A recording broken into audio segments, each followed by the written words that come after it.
is located in the hindbrain. It is inferior to the pons and anterior to the cerebellum. It controls our body's involuntary functions such as breathing, heartbeat, and digestion. It also takes control over some movement coordination and relays nerve signals between the brain and spinal cord. If the medulla is damaged, you would more than likely die, but if not, you would have troubles with breathing, blood pressure, and kidney failure could occur. Next, I will be talking about the reticular formation. The reticular formation is located in the middle of the brainstem. It controls your body's sleep-wake cycle, how you focus on tasks, and how awake and alert you are. The reticular formation also has an effect on sexual arousal, and some parts can affect posture, balance, and motor functions. If the reticular formation is damaged, it can lead to permanent coma or death. Its location makes it very hard to repair if it is damaged. In less severe cases, it can cause fatigue, changes in sexual arousal, and disrupt sleep patterns. The pons. The pons are superior to the medulla oblongata and inferior to the midbrain. The word pons literally means bridge in Latin. It connects the cerebral cortex with the medulla. The pons are involved in many body functions, including arousal, controlling automatic functions, and sleep. It also serves as a communication and coordination center between the two hemispheres of the brain. The pons help in the transferring of messages between various parts of the brain and the spinal cord. Damage to the pons can cause various effects on sleep, including putting one into a coma. It could also result in impaired coordination. The thalamus. The thalamus is situated at the top of the brainstem, between the cerebral cortex and the midbrain. It is superior to the hypothalamus.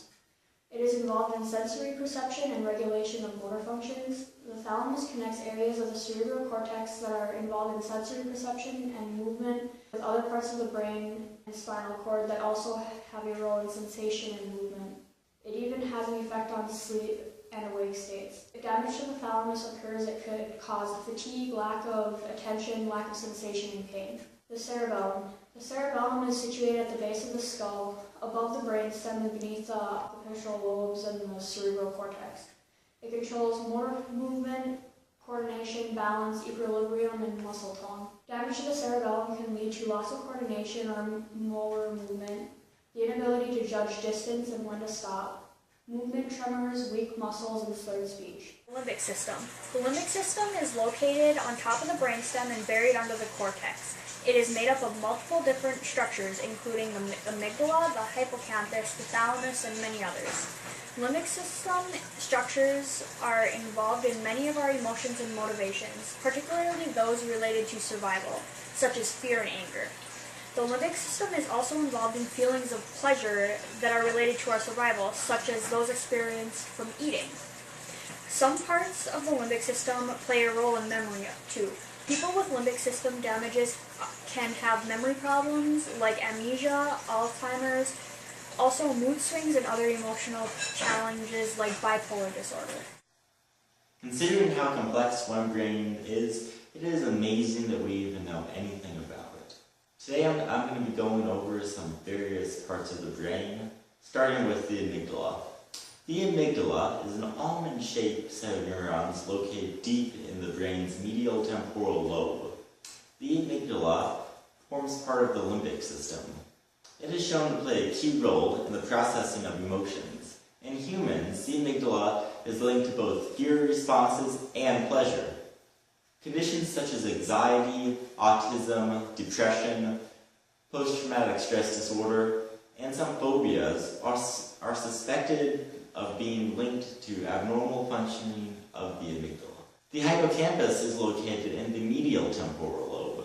It is called the hippocampus because the Venetian entomologist Julius Caesar Azariani thought it resembled a seahorse, and thus named it the ancient Greek word for the little aquatic critter. The hippocampus plays an important role in the processing of short-term memory to long-term memory. It also helps with spatial awareness. Damage to your hippocampus would be very bad indeed and may result in you not being able to memorize information for your next test. The next region of the brain is the hypothalamus. The hypothalamus is located just above the brainstem and just below the thalamus. In humans, it is about the size of an almond.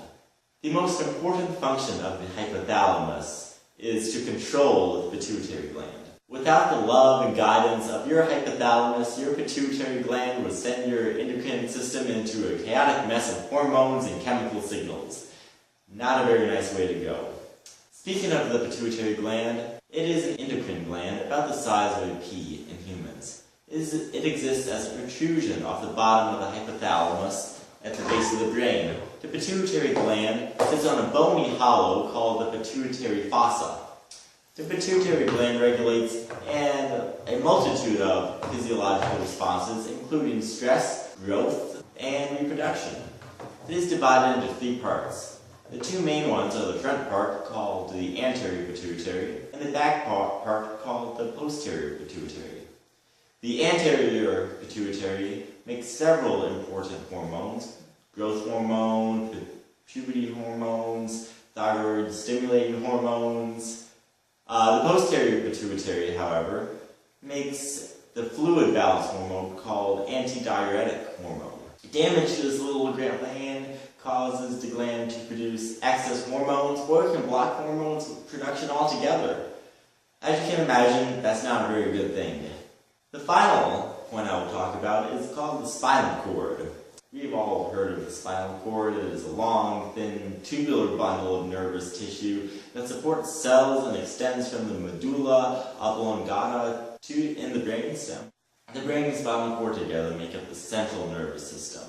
The spinal cord functions primarily in the transmission of neural signals between the brain and the rest of the body, but also contains neural circuits that can independently control numerous reflexes. Other functions of the spinal cord is to conduct motor and sensory information.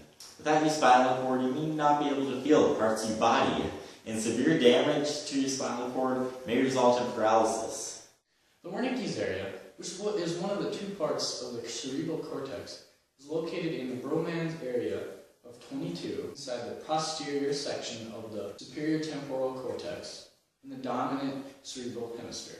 Its main function has to do with language and its understanding, such as speech, written language, and even sign language. Damage to this can lead to forgetting of words completely, understanding of those words, and loss of your ability to read, write, understand speech, and sign language as well. This kind of damage is called aphasia. I can just explain this as pretty much kind of forgetting things or losing something. So aphasia is the forgetting of words and understanding of speech and such. Next we have Broca's area, which is located in areas 44 or 45 of the dominant hemisphere, or the frontal lobe of typically the left hemisphere. This area the main function is to deal with speech production. Damage to this can cause you to lose such an ability to leave you speechless.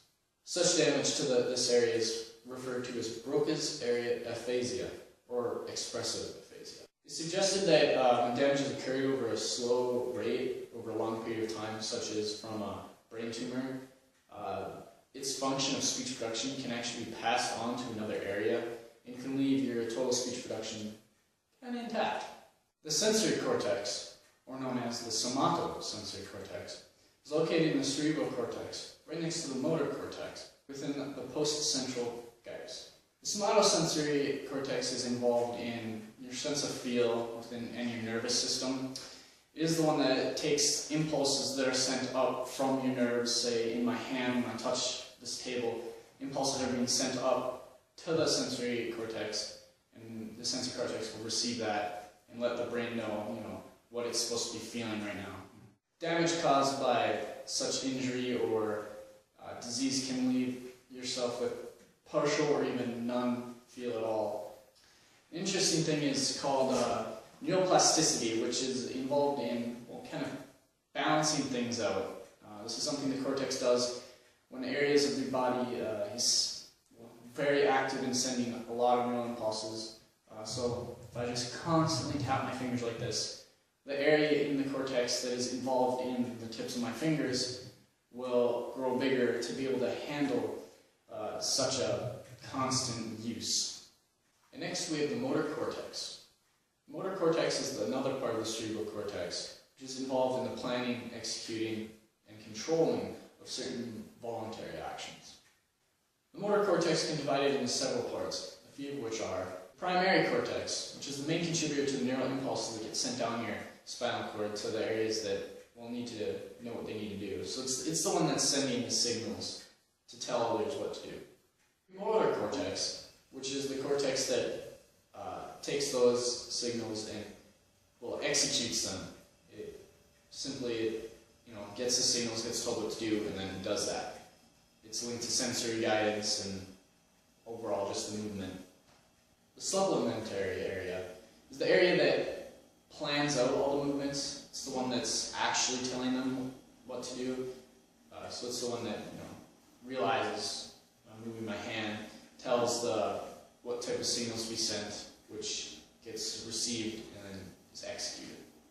The posterior partial cortex is the cortex that will take those neural impulses and translate them into motor commands